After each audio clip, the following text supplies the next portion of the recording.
Madame Danonde, bonjour. Monsieur Sochoum, comment vous portez-vous ce matin? Ça va super bien et Parfait. Je me porte également très bien. On a décidé ce matin de parler des malaises et des oui, fêtes. Bien sûr, parce que à tout vent, on accuse à tort et à travers, je dirais, les AVC. Quand on tombe, on dit les AVC. Tout n'est pas AVC. Et surtout en cette période de fête que nous sommes en train de traverser, il y a tellement de situations malheureuses, entre autres des gens qui tombent en syncope, des malaises tous azimuts, surtout le 31, ou même, je crois, à la veille des deux fêtes de fin d'année, même le 24. La joie à son paroxysme, tout le monde festoie, et puis bon, après, peut-être quelqu'un est pris de malaise, il faut des gestes qui sauvent. Ça ne prévient pas. Vous le voyez en mouvement et tout avec vous, et puis il s'écroule devant vous. Donc on a décidé d'aborder le sujet parce que c'est la période. Il faut éduquer en quelque sorte les citoyens sur les premiers gestes qu'ils doivent poser face à une telle situation, des gestes qui pourraient sauver ou aider les médecins dès que le patient est conduit à l'hôpital, pour les aider à le récupérer, à le sauver. Eh bien, c'est une belle occasion que vous nous offrez là et que vous offrez aux téléspectateurs, parce que moi, j'ai déjà assisté à un phénomène comme ça, où lors d'une réjouissance, les dames étaient en cuisine, en train de préparer, il y avait l'ambiance et tout. Et tout d'un coup, l'une d'elles s'est écroulée comme ça. Et il a fallu donc la prendre rapidement, verser de l'eau sur elle et tout. Malheureusement, il y a de ces gestes-là que nous faisons encore qui, au lieu d'aggraver la situation, aggravent la situation. Donc, il faut franchement qu'on ait l'information. On dit que l'information a le pouvoir. Tout à fait. Donc, du coup, il nous faut avoir l'information, il nous faut sensibiliser. Et aujourd'hui, nous allons parler de ces malaises-là. Mais demain, si tout va bien, on va également avoir un secouriste, ceux de la Croix-Rouge, voilà, Croix et Croissant-Rouge, pour également nous parler des premiers secours sur les voies publiques face à des accidents de voies publiques. Donc, on va aborder tout ça. Mais avant, parlons des malaises, entre autres malaises vagal. Nous allons suivre ce que c'est que le malaise vagal, que c'est que le malaise vagal, qu'est-ce qui cause cela et comment on pourrait l'éviter. On suit ça dans cette petite capsule que nous vous invitons à suivre.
Le malaise vagal, voilà un peu quelques informations. Ce qu'on peut retenir de ça, on a proposé cela parce que ça fait partie de ces malaises-là, en quelque sorte sans danger.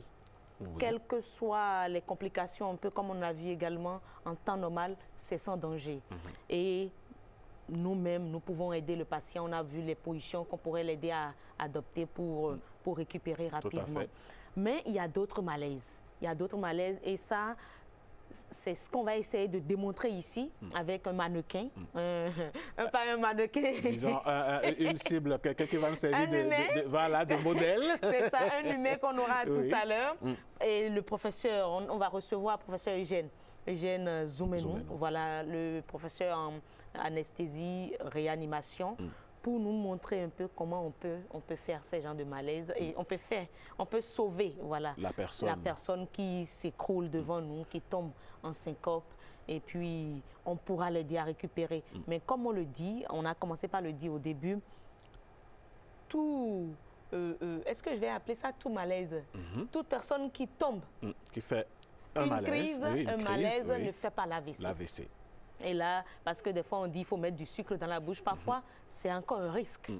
Tout à l'heure, dans l'élément que vous avez diffusé, là, on a vu un peu que les émotions fortes pourraient être à la base d'un malaise vagal. Les émotions fortes, il y a la chaleur. On a le professeur qui fait son entrée. Qui fait son entrée, professeur. Merci beaucoup à vous d'être là. On a commencé par parler du malaise vagal. On s'est transformé en professeur de réanimation. Mais on vous souhaite la bienvenue déjà, professeur. Bonjour. Merci d'être là, professeur. Merci, bonjour à vous. Il faut dire qu'il a quitté Porto Novo tôt ce matin pour être avec nous. L'âge avance, mais le tonus y est toujours. On est encore jeune. Non, mais heureuse, vous ne pouvez pas dire ça. Je vois devant moi un jeune de 18 ans, bien en forme. Très frais, en tout cas. Alors, professeur, merci beaucoup d'être là.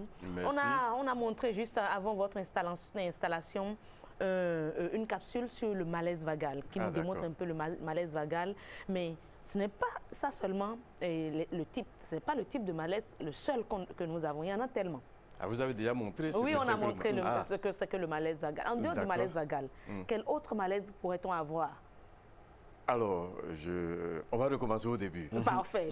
Ce qui se passe, c'est que vous êtes ensemble avec des gens, quelqu'un qui est bien portant, c'est ce qui nous intéresse. On ne parle pas de quelqu'un qui était déjà malade, quelqu'un qui est bien portant et qui tombe brutalement. Vous êtes témoin. Qu'est-ce qu'il a? Vous avez 2 questions à vous poser pour savoir si c'est un malaise vagal ou c'est quelque chose de plus grave. 2 questions. Vous allez vers lui, vous devez chercher à savoir est-ce qu'il respire, est-ce qu'il réagit? C'est les 2 questions. Est-ce qu'il respire, est-ce qu'il réagit? S'il respire et qu'il réagit, c'est qu'il a eu une syncope. Il a eu un bref moment de perte de conscience et il s'est réveillé. Le fait de se retrouver couché lui a permis de se réveiller. On va expliquer pourquoi tout à l'heure. Donc ça peut être un malaise vagal. C'est une syncope. D'accord.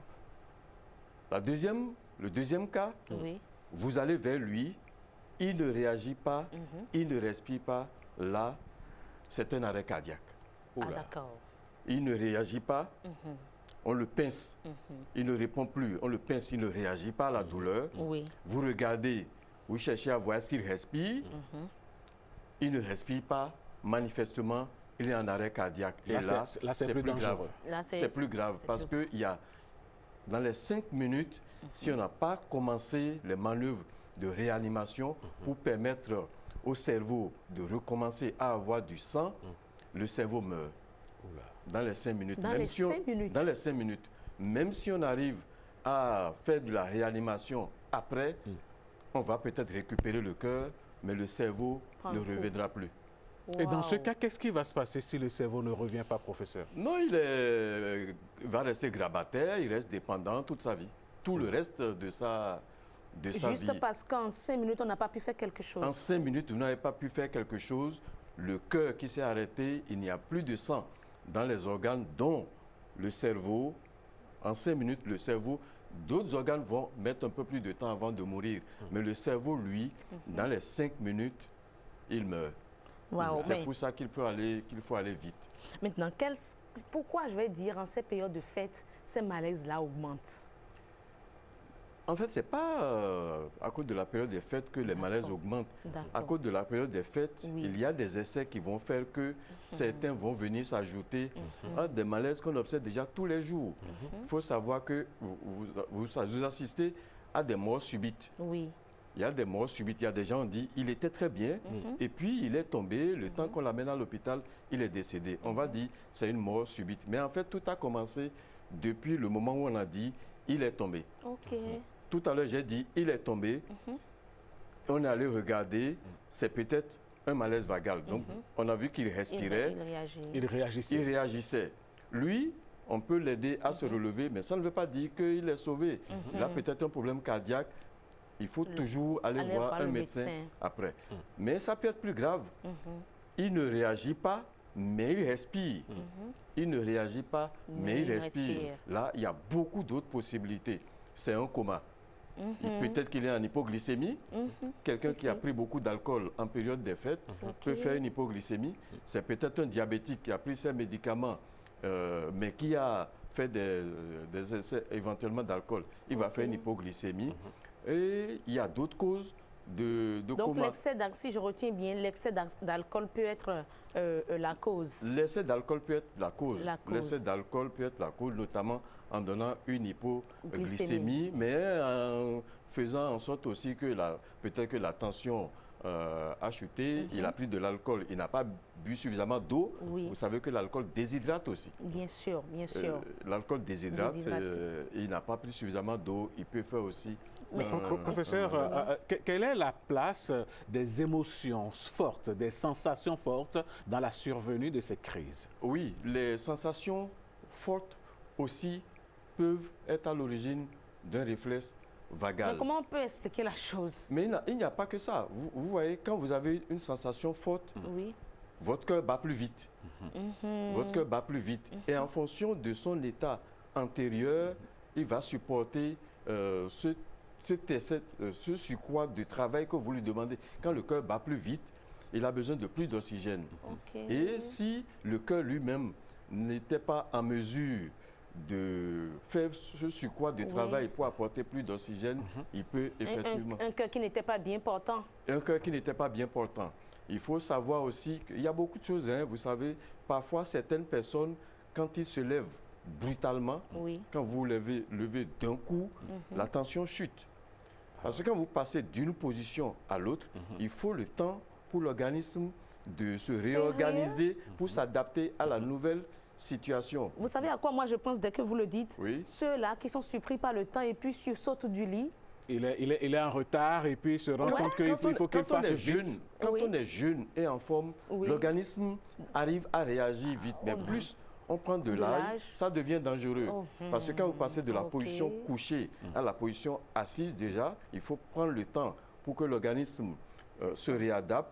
Et quand vous passez de la position assise à la position debout, il faut encore un temps pour que l'organisme se réadapte. Quand vous prenez de l'âge, que vous sautez du lit, vous n'avez pas laissé le temps à l'organisme, notamment au système cardio-circulatoire, de se réorganiser. Et là, le cœur n'envoie plus suffisamment de sang au niveau du cerveau. La plupart des chutes, c'est ça, c'est que le cerveau n'a pas eu suffisamment de sang pendant un temps et vous tombez. Si c'est juste le malaise vagal, quand vous tombez, c'est comme si vous retrouvez maintenant, le cerveau et le cœur se retrouvent au même étage, au même niveau. Donc, même si le cœur n'est pas fort, cette petite force suffit pour donner du sang au cerveau, parce que c'est sur le même étage. Mais si vous êtes debout, c'est comme si vous avez une pompe qui doit envoyer de l'eau jusqu'aux étages supérieurs. Mais cette pompe n'a pas suffisamment de force pour envoyer de l'eau au 5e, 6e étage. Mais ceux du rez-de-chaussée et du premier en reçoivent. Donc quand vous tombez, c'est ça qui est intéressant dans le malaise vagal. Quand l'individu tombe, il est horizontal. Laissez-le horizontal, son cerveau a de nouveau du sang. L'erreur, c'est de croire qu'on va l'aider et de vouloir l'asseoir. C'est ça. Il faut toujours les laisser se relever d'eux-mêmes. Dans le cas où il réagit et que le cœur bat. Il réagit et respire. C'est ça. Il réagit et respire. Ça veut dire que son cœur bat. Donc, en ce moment, il faut le laisser se réadapter lui-même. Donc, c'est lui qui sait comment il se sent. Et s'il commence à se relever, on va l'aider à se relever. Mais tant qu'il n'a pas commencé à se relever, il ne faut jamais l'asseoir. Mais ça, c'est dans le cas, il faut le préciser, repréciser, c'est dans le cas où il respire, il réagit. Il réagit, il respire. Il faut le laisser se relever lui-même. Parfait. Ne l'aidez pas tant que lui-même n'a pas ébauché le mouvement de se lever. Parfait. Maintenant, dans les autres cas qui deviennent plus graves, on a un humain, on le disait Alain et moi tout à l'heure. Bien sûr, vous allez nous montrer ce qu'il faut faire. Je disais trouver un mannequin, on va le faire. Quels sont ces gestes-là? Monsieur le mannequin, vous pouvez nous rejoindre. Voilà, nous avons notre mannequin, bien sûr, il va venir sur le plateau. Vous avez l'image ici? Voilà, tout à fait. Bien sûr, vous aurez tout. D'accord. Voilà. Donc, vous tombez, il est tombé brutalement. Il est tombé brutalement. Je suis le premier témoin. Je viens, monsieur, monsieur, et il a essaie de commencer à te lever. Il a commencé à se lever. OK, ça va. Là, généralement, la conscience revient, elle est claire. Et puis, la personne peut même vous expliquer, oh, ce n'est pas la première fois que ça m'arrive, c'est déjà arrivé une fois. OK, ça, c'est la situation la plus simple. Possible, d'accord. Ça, il n'y a pas de problème pour ça. Mais encore une fois, il ne faut pas le laisser aller en voiture. Il n'a qu'à aller en consultation parce qu'il y a des maladies graves du cœur, des blocs auriculo-ventriculaires qui peuvent se manifester. Il peut arriver, la personne peut dire, bon, je me sens bien, je prends ma moto, je peux y aller. Pas forcément. D'accord. Parce que surtout si c'est quelqu'un d'âgé, il y a des blocs auriculo-ventriculaires. Le cœur bat lentement. Mais c'est parce qu'il a couché qu'il s'est retrouvé. Quand il va se remettre assis ou debout, il va refaire le malaise. Donc lui, il faut l'aider à aller en consultation. En consultation. Maintenant, je viens. Monsieur, il ne réagit pas. Je le tape, il ne réagit pas. Je le pince même, il ne réagit pas. Je regarde. J'ai la main au niveau du nez, j'ai mon œil, j'ai mon regard sur son thorax, j'ai ma main sur son thorax. Donc j'ai 3 moyens. Soit le thorax bouge et je le sens avec ma main, soit le thorax bouge et je vois avec mes yeux, soit il y a le souffle. Donc je suis là, ça fait 10 secondes que je fais ça. 1, 2, 3, 4, 5, 6, 7, 8, 9, 10, je suis allé plus vite que la seconde. 10 secondes, il ne réagit pas, il ne réagit pas. Là, c'est un arrêt cardiaque. Cardiaque, OK. Vous criez au secours. Allez à l'aide. Allez à l'aide. Il ne va pas bien. Parce que vous ne pourrez jamais le réanimer tout seul pendant longtemps. Vous criez à l'aide. Si quelqu'un a un téléphone, la personne appelle en même temps le SAMU. Si on est dans un environnement où il y a le SAMU. Il a une cravate, je desserre. J'enlève sa ceinture et je peux le dénuder aussi. Il faut le masser. Ce qui est important là, c'est le massage cardiaque externe. Il faut le masser. Comment on peut faire ça? Ce n'est pas compliqué. La poitrine a 2 côtés. Côté gauche, côté droit. Professeur, je propose, je propose que vous vous mettiez de ce côté, voilà, pour que les téléspectateurs puissent bien comprendre et voir ce que vous faites. D'accord. Donc, on dit, il ne réagit pas, il ne respire pas. La poitrine a 2 côtés. Voilà le côté droit de la poitrine, voilà le côté gauche de la poitrine. Moi, je me mets simplement au milieu. Quand c'est un homme, c'est plus facile. J'ai le sein droit, j'ai le sein droit, j'ai le sein gauche. On ne va pas faire de l'anatomie. Je me mets juste entre les deux. Entre les deux seins. Entre les deux seins. Entre les deux seins. Et je dois le masser avec la partie la plus charnue de ma main. Ce n'est pas avec les doigts. Donc, vous pouvez remontrer cette partie-là. La base de la main. La partie charnue de la main. La base de la main. On appelle ça le talon de la main. Donc, c'est cette partie qui masse, la partie charnue de la main. Donc, pour que les doigts ne massent pas, je vais crocheter pour empêcher les doigts de masser. Donc, c'est vraiment la partie charnue, vous voyez là, qui va masser. Donc, je mets la partie charnue entre les deux seins. Un homme, c'est plus facile. Je suis entre les deux seins. Vous voyez, vu comment mes coudes sont tendus. Je ne suis pas comme ça. Vos bras sont bien droits. Bien droits. Et je baisse mon dos en appuyant sur sa poitrine. En appuyant sur la poitrine avec le talon de la main. Et c'est mon dos en baissant qui imprime une compression au niveau du thorax. Donc, je suis en train de faire des compressions thoraciques. Et je dois faire au moins 100 par minute. On peut se demander, mais 100 par minute. Comment je vais compter 100 par minute? Je sais qu'une minute, c'est 60 secondes. Si je fais 1, 2, 3, là, je suis à la seconde. Ce n'est pas suffisant. Je dois faire un peu plus rapide que ça. 1, 2, 3, 4, 5, 6, et je compte. 7, 8, 9, 10. Vous voyez, je dois avoir 100 par minute pour être sûr que je comprime le cœur à un rythme suffisant. Et en même temps, vous savez que le cœur se remplit de sang et rejette ce sang à la systole. À la diastole, il se remplit. À la systole, il rejette le sang. Donc, je dois faire la même chose. Si je fais trop vite, le cœur n'aura pas le temps de se remplir. Donc, il faut trouver le juste milieu, le juste rythme. Donc, je fais systole, diastole, systole, diastole, systole, diastole. C'est quand le relâchement qui est la diastole. si, sol, diasol, si, sol, diasol, si, sol, diasol. Donc c'est pour ça que je fais 1, 2, 3, 4, 5, 6. Vous voyez, je ne fais pas ça. C'est surtout ça qu'il faut éviter. 3. Et je suis au milieu. Oui. Même si c'est une femme, je suis au milieu des deux seins. Il faut se mettre au milieu des deux seins. On va vous dire, parce qu'au milieu il y a le sternum. C'est au niveau des sternums qu'on masse. On ne masse pas les côtes. D'accord. Parce que les côtes, si vous massez la côte, le cœur est protégé en dessous. Vous n'allez pas atteindre le cœur et vous risquez de casser les côtes. Donc, il est vital de chercher le juste milieu. C'est le milieu de la poitrine. Les deux seins. Entre les deux seins, on ne va pas utiliser des thèmes techniques. Se mettre entre les deux seins, nous, on le sait parce que, vous savez, on a un trou ici. Oui. On a un creux ici, on a un creux en haut. Oui. Si on se divise par deux, je suis au milieu, je suis au niveau du sternum et je masse. D'accord. Et je masse. Et vous l'avez dit, il faut le faire 100 fois par minute. Il faut au moins 100 fois par minute. Donc, il faut aller, si je fais, encore une fois, 1, 2, là, je suis à la seconde. C'est trop lent. C'est trop lent. Je vais être un peu plus rapide que la seconde. 1, 2, 3, 4, 5, 6.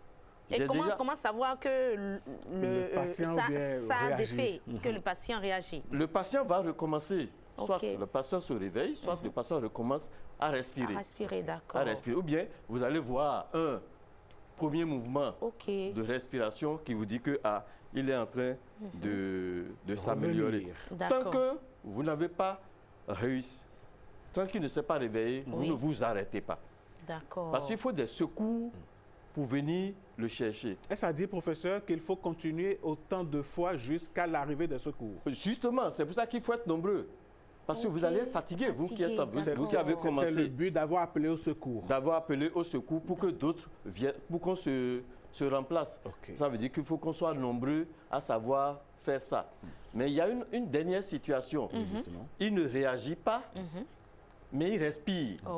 Il ne réagit pas, il respire. Comment j'assure sa survie jusqu'à ce que les secours arrivent? C'est là où il faut le mettre de côté. D'accord. Mais le mettre de côté, c'est pas ce qu'on voit, on vient, non, ne bougez pas. On voit que des gens, ils viennent et puis ils le retournent de côté.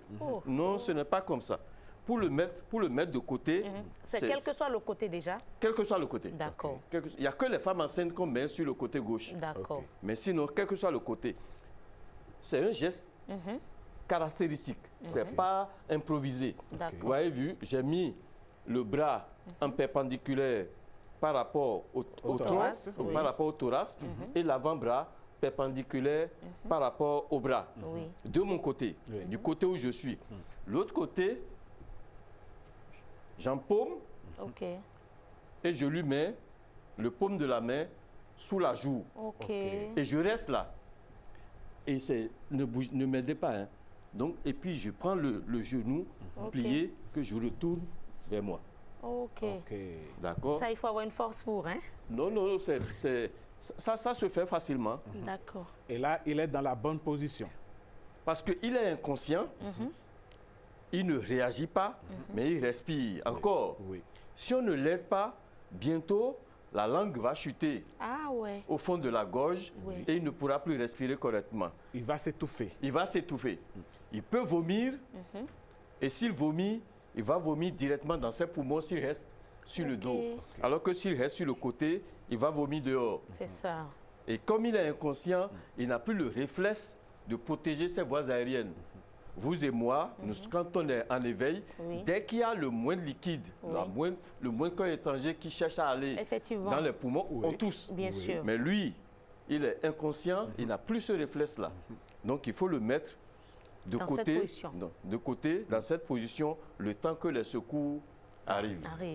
Parfait. Et ça c'est dans le cas où il a perdu connaissance, mais quand même, il respire. C'est très important. Il ne fait pas de mouvement, mais il respire. Voilà, ces deux choses-là. Est-ce qu'il réagit? Est-ce qu'il respire? D'accord. Il faut prendre son calme. Il ne faut pas paniquer. Il ne faut pas paniquer. Vous qui êtes venu au secours, ne paniquez pas. Ne paniquez pas. Ce n'est pas la peine de s'attrouper. Si quelqu'un sait le faire, de manière autoritaire, dites « Laissez-moi, je vais voir comment il est. Laissez-moi, je vais voir comment il est. » Il faut le dire de manière autoritaire pour permettre aux gens Sinon, les gens ne bougent pas. Hein. Tout à fait. Ce à quoi on assiste, c'est qu'il y a un attroupement tout de suite. Tout le monde s'arrête pour voir ce qui se passe. Il faut qu'on forme le plus de gens possible. Et ça, la Croix-Rouge le fait. Il faut former le plus de citoyens possible qui ont conscience que pour aider, je peux sauver une vie. Et ça peut arriver n'importe où. Ce geste-là que vous venez de faire, professeur Zoumenou, peut sauver celui qui est tombé. Mais bien sûr, c'est-à-dire que je lui donne la chance de pouvoir atteindre un hôpital. D'accord. Mais si ce qu'on entend souvent, on est en train de faire la fête et il est tombé, qu'est-ce que vous avez fait? On l'a mis dans une voiture, on court vers les urgences. Non, il va mourir avant d'arriver aux urgences. C'est pas vrai. Quelqu'un qui ne respire pas, vous n'avez aucun moyen d'atteindre les urgences et qu'il soit encore vivant. Il faut donc faire les premiers gestes du secours avant de partir. Il faut faire déjà les pompes. S'il ne respire pas, il vaut mieux encore rester sur place. D'accord. Tant qu'il ne respire pas, il faut rester sur place. Alors, est-ce qu'il faut lui donner de l'eau à boire? Est-ce qu'il faut lui donner du sucre? Est-ce qu'il faut lui donner ici et ça? Il ne faut rien donner tant que la personne n'est pas éveillée. D'accord. Il n'y a que celui qui est éveillé qui peut prendre quelque chose. Donc, encore une fois, c'est le premier cas. Il réagit et il respire. Il réagit et il respire. Il faut qu'il vous dise « oui, je veux ». Tu veux prendre de l'eau? Oui, je veux. Tu veux prendre du sucre? Oui, je veux. Et quand il dit oui, on peut? On peut. D'accord. Il est conscient. On assiste aussi, professeur Zoumenou, à un autre phénomène. On va chercher des bassines d'eau qu'on verse sur la personne. Ça ne sert à rien. Vraiment. Ça ne sert à rien. L'eau n'est utile que chez quelqu'un qui est brûlé.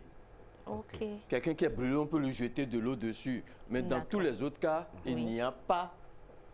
On ne peut pas faire ça. Mais il y a également les autres cas.